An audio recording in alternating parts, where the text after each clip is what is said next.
Hey guys, welcome back to my channel, and I've seen something which has really rocked me, right?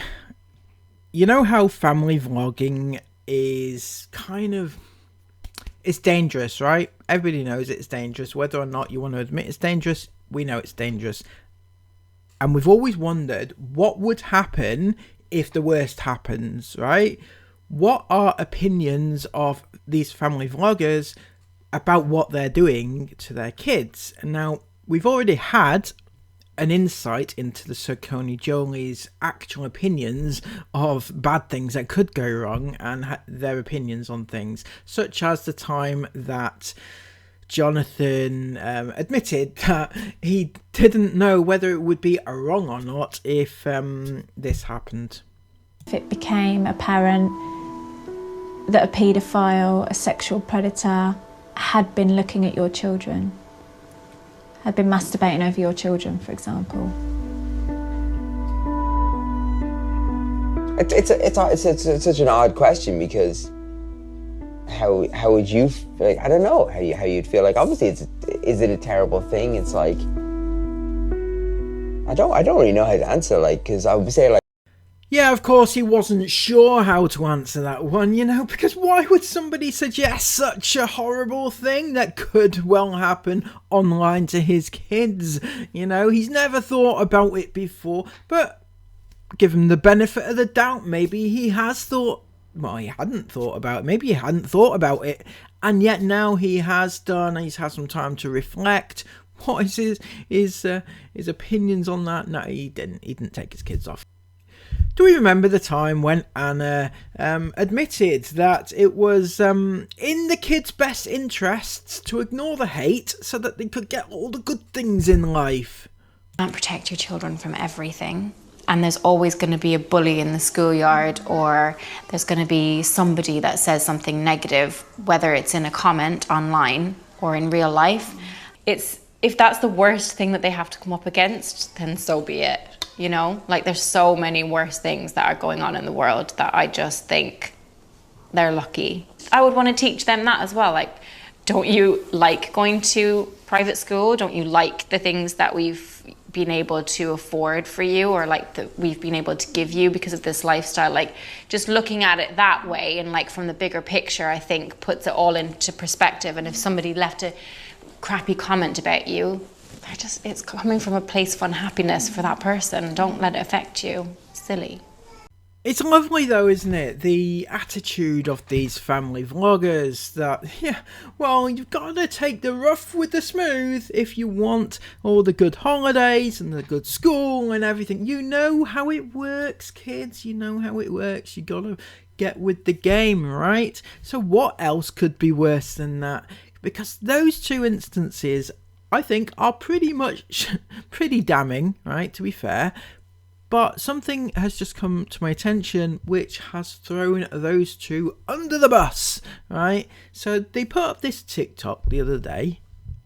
I'm the daughter of a YouTuber. Everyone's seen my birth video. what? I'm the daughter of a famous YouTuber, which means when I went to Disneyland, they shut down the whole park so I can meet the princesses. I'm the daughter of a YouTuber. I've travelled half of the world first class, but I can barely remember half of it.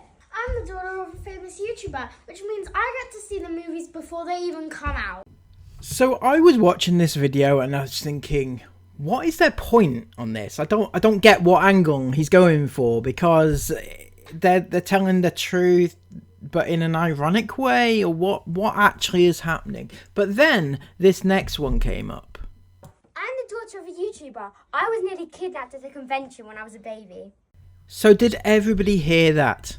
I'm the daughter of a YouTuber. I was nearly kidnapped at a convention when I was a baby, right? So did that sound bad? Did it? Is that even true? So in the comments, somebody asked, wait, Amelia was almost kidnapped? And Jonathan replied, yep, back in 2015, we stopped bringing the kids to conventions after that, but never told anybody. Oh my good God, right? So what he's saying here is that they were putting themselves online and their kids online, and they went to a convention and somebody tried to steal their child, their baby. The reason they tried to steal the baby was because they put them online, right? And what was their reaction to that? It wasn't to stop putting their lives online. It wasn't to stop carrying on doing what they do. It wasn't to protect their kids. No, it was to stop taking them to conventions, because that's the problem, obviously. But it was to double down and exploit the fuck out of them for the rest of their lives. You know, not only that, but they put them in so much danger. They put out the kids' schools, their school uniforms. Everybody knows where they go to school. It's not a secret, right? And if it was, it's not hard to find it, right? It took me 10 minutes. I think I've explained this in a previous video. Literally took me 10 minutes to find their school based on the school uniform that they wear, right? So if somebody wanted to, and I've explained this so many times, right? People, and this was without knowing that your child had nearly been kidnapped, right? I've explained that people can find your school when you drop your kids off at school. They can go there and they can take the child. I know there's school teachers and security or whatever, right? But at the end of the day, they have many, many kids to look out for.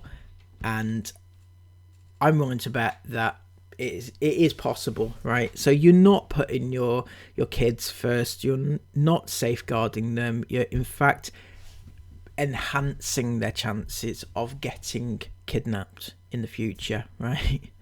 It's just a fact, and it blows my actual mind that you have experienced this and took 0 steps, and not only that, but you decided to put them out further and further and further.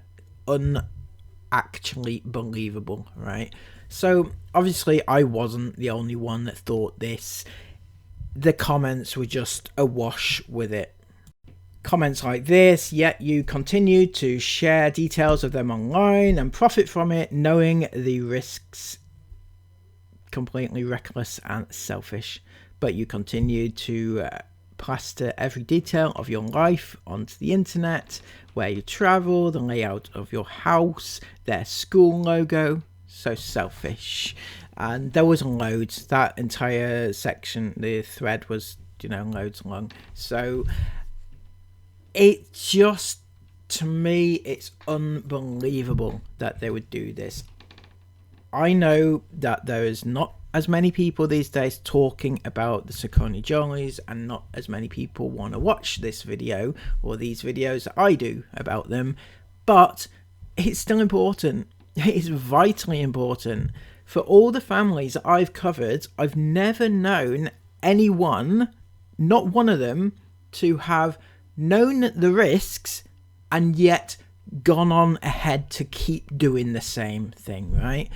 Yes, we can talk about the Inghams, right? They must know the risks, but they haven't experienced the risk, right? They haven't experienced it. Maybe if they had a situation where their child actually was taken, the Inghams might, they might change their tune. I don't know. Maybe not. Who knows? But these have had that very real risk exposed to them, and they've just steamrolled ahead and carried on doing what they're doing, to the extent that the risk is exacerbated now to a very large extent.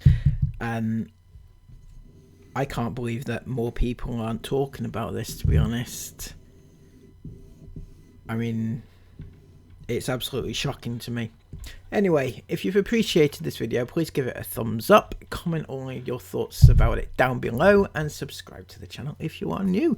Thank you all so much again. Please have a brilliant day. Take care of yourselves, and bye-bye.